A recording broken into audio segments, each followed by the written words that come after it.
guys, and welcome back to my channel. So this is diary entry number 3 of the PCOS diaries.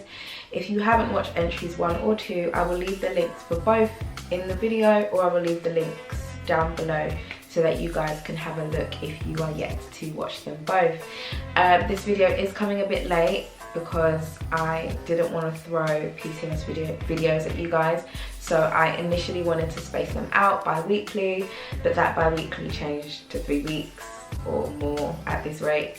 So I do apologise, but I was finding it hard to sort of think about what I was going to say next and what else I can put in this series. But I think I thought it over. But now that we're in this sort of self-isolation, coronavirus, pandemic, the world is upside down sort of era. What I had planned is kind of hard, but nevertheless, we move.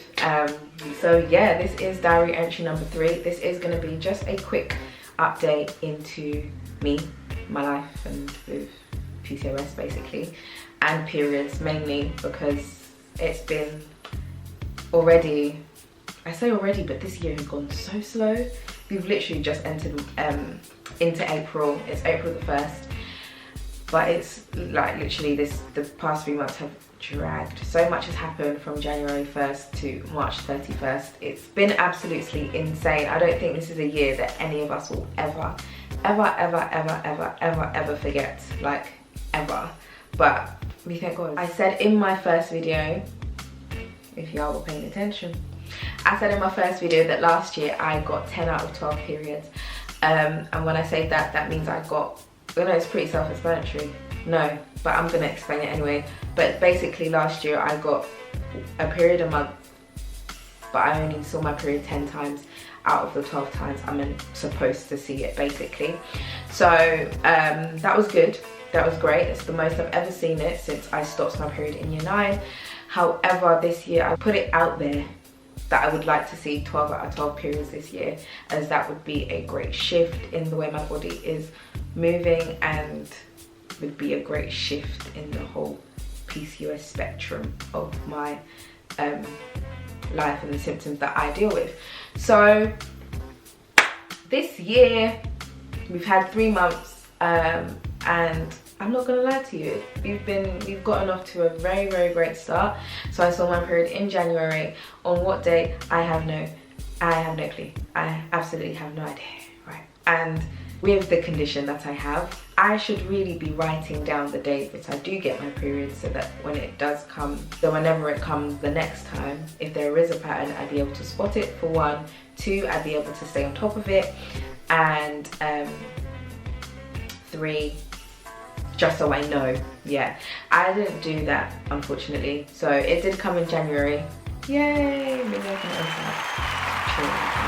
But yeah, so it did come in January, and it did also come in February, which was great. Again, don't know the dates, so it just surprised me one day. What was I doing in Feb? I can't, like, literally, I can't even remember. I've been at home anyway, but yeah, I can't even remember where I was or when it happened. But I saw it in February, and I also saw it in March. So my birthday was March 20th. My period came on the 19th of March. Yeah, so that was great. And I also remember saying in my first, I don't know if it's the first or second video, that I got my period when I was on my way to Dubai for my 21st birthday. And I said to myself, that's the first time I've ever been on my period for my birthday. Yeah, so that's changed. So yeah, I was on my period on my birthday, and thank God the pain wasn't as much, because normally pain I get when I'm on my period is a bit intense. So I'm never able to actually do anything or move when my period comes, and that normally happens on the first day. But maybe because it was my birthday, and God just thought, you know what, Jade, I will let you have this day. I'll let you have this day, you know, no pain. But then the day after my birthday was when the pain started, and it hit me bad, and I had to actually get up and leave my house. So that wasn't the best of days, but we got through it, and we always will get through it. So yeah, I mean, it was an experience being on my period on my birthday, and also being locked down on my birthday, because I actually could not leave my house. Well, I could, but that was when they were literally, it was like the early stages of the lockdown. So literally you could still go out and stuff, but shops and restaurants were closing earlier, things were getting cancelled.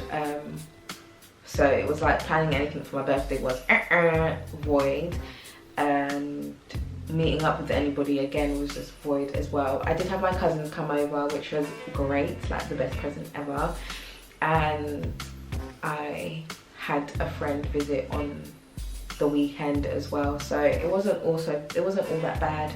And I also went to see my grandma. I'm also very much rambling because this has got nothing to do with PCOS, but hey, I was on my period on my birthday, so that is how we got here. So yeah, so we have seen 3 full months of the year 2020, and I have seen my period 3 times. So yeah, this is very exciting. I'm quite happy that things are moving in this sort of direction. So obviously as we're entering April, I'm hoping that again I will see my period. I have hope for this year, although with like everything that's going on and stuff and whatever else, I do have hope for this year, for my body, for my period, for PCOS, for my career, and all of that good stuff. It is important to stay faithful, especially during this time. But yeah, I'm quite happy. So okay, so there's a lot of things that I read when I was younger on PCOS about, you know, how you can improve periods or just improve your lifestyle so that you're so the symptoms that you are getting, or the symptoms that I was getting, could be minimized or could be regulated, i.e. my period. So when I was younger, I read things like eating a lot of greens, eating a lot of fruit, drinking water, a lot of exercise, keeping like stress-free, stuff like that. And I took it on board, some kinda, not really. I literally only took doing the exercise on board because it was something that I could do, whereas eating healthy was like no way to me, basically. As I got older, started cooking for myself when I got to uni, obviously. I was eating healthier foods, so I started, you know, eating more veg, eating a lot more greens than I would normally do. And I was also exercising a lot more as well, which obviously helps you keep in fit, keeps your heart rate pumping. I don't know if that's the right term. Did I use that English correctly? I don't know, but there's just a lot of things that going to the gym or having a run or just having that daily exercise, it does a lot for the body, it does a lot for the mind, does a lot in general. So it is very great to just do it if you can. So as I have gotten older, I've left uni now, I'm back at home, I do eat a lot more healthy.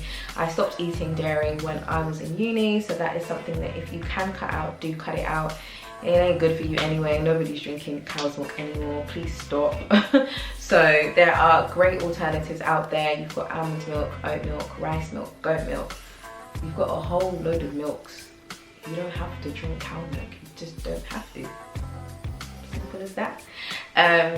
So yeah, I do avoid dairy as much as I can. Milk is the one thing that I don't sort of fold on. However, I have the odd ice cream here and there. I have the odd butter here and there, and sort of pastries that have butter in it, I have them sometimes, but I avoid. So yeah, dairy for me is just no. So if you can cut out dairy, cut out dairy. It is very beneficial for you, and it has helped me quite a lot.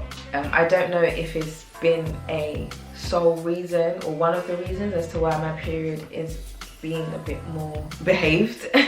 I don't know if any of these things that I'm mentioning are actually helping, but I mean, all I can offer is first-hand experience or advice on what I think could be working or what I have changed that has resulted in a change in my body that I have seen. So yeah, so I cut out dairy. A lot more exercise, even if it's just walking everywhere. Like, you don't have to get the bus to the high road. If you can walk. Going to the gym, even if it's for like 15 minutes, even if it's for 30 minutes, just going on the treadmill, just get your heart pumping, release those endorphins, and just sort of stay on top of your weight as much as you can. Eating healthy, so I don't eat bad, I don't eat good, but I eat pretty well. So I have a lot of fish, I have a lot of veg, have a lot of chicken. I hardly have meat nowadays, but it's not something that I have purposely cut out. I do still have meat when it's in the house, when it's available, but I'm not a huge meat eater. Like, I can do without meat, it's not a problem for me. Eat a lot of fish, a lot of veg, a lot of chicken. I hardly drink water, it's bad. I just hate it, but if I go to the gym, I'll drink at least 2 bottles a day. So, you know, I hate it, but I drink it. I hardly eat sweet things. I've never really had a sweet tooth, but if you can cut out sweet things, then do so. Again, that just helps with like being overweight and stuff, and just not eating what you're not supposed to eat, as one of the symptoms is being overweight and the struggle to sort of shift weight when you want to. Woo! But yeah, so yeah, I hardly eat sugar. Sometimes when I feel like I'm just like I need sugar, then I'll have it, and I'll have like a really bad week where I'll just have loads of sweets, and then I'll stop for months and maybe like cut down to like once a week. And if you slip up and you eat dairy, or you don't go to the gym for 2 weeks, like, don't beat yourself up. Like, we're all human, it happens, it's life, sort of thing. What else do I do? Oh yeah, I am the most stress-free person that I know. I worry a lot, but that worry sort of goes away like that. So I'll like worry about, oh my gosh, like, what am I gonna eat tomorrow? Especially because I'm not working or anything like that. So I'm just like, what am I gonna eat tomorrow? How am I gonna get here? And it's like, I worry for like that split second, and I'm just like, oh, do you know what? That's whatever, like, it's not even, that is literally tomorrow's problem. So why am I beating myself up about it a day before? So I'll just deal with it when I have to, basically, which is how I look at most things. So I tend to keep my stress levels down as much as possible, because stress does have an effect on your body a lot. Like, you'll be surprised like how much lack of sleep, how much overthinking, how much worrying actually does to your body, your mind, everything. And once something affects your mind, it then affects everything else, because this here is just what makes everything else work. It's what makes everything else function the way it's supposed to function. So if I'm feeling a bit negative up here, if I'm feeling a bit blue up here, I'm not gonna wanna go to the gym, I'm not gonna wanna eat healthy, I'm just gonna wanna stay at home, do nonsense and eat nonsense and whatever else, which isn't great for me. So yeah, those are the main things that I do for myself. So I'm just gonna list them again.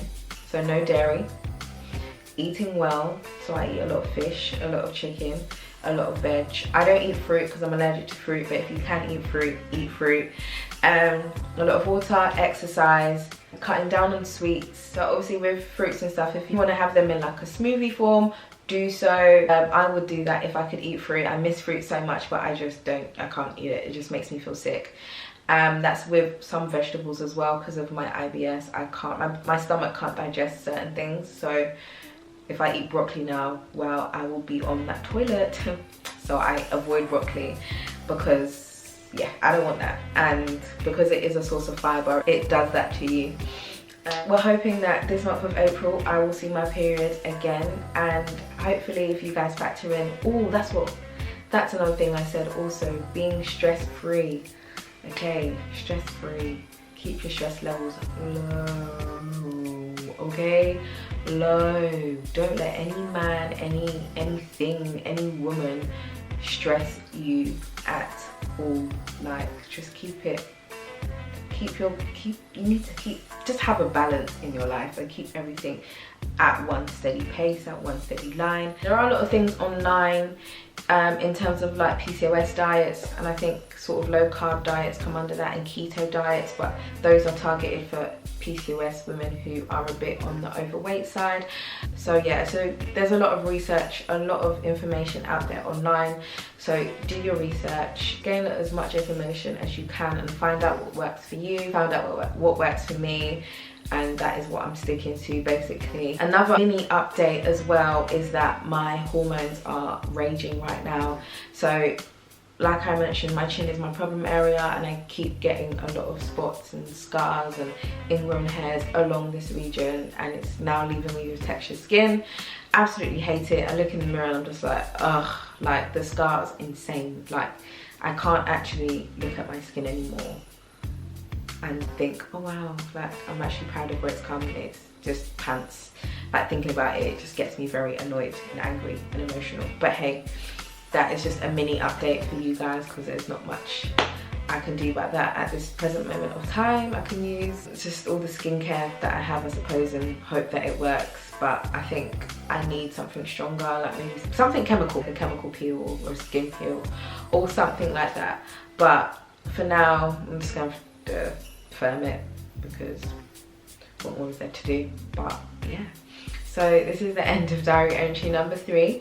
I will see you guys in diary entry number 4 eventually, when I think of a new topic, as this pandemic has sort of stopped all my plans. But I do hope you guys are all keeping safe and staying in your houses, and for anyone that has lost anyone to this virus, and to all those that have passed away, I'm praying for peace for you. I'm praying for strength, and I pray that their souls rest in eternal peace.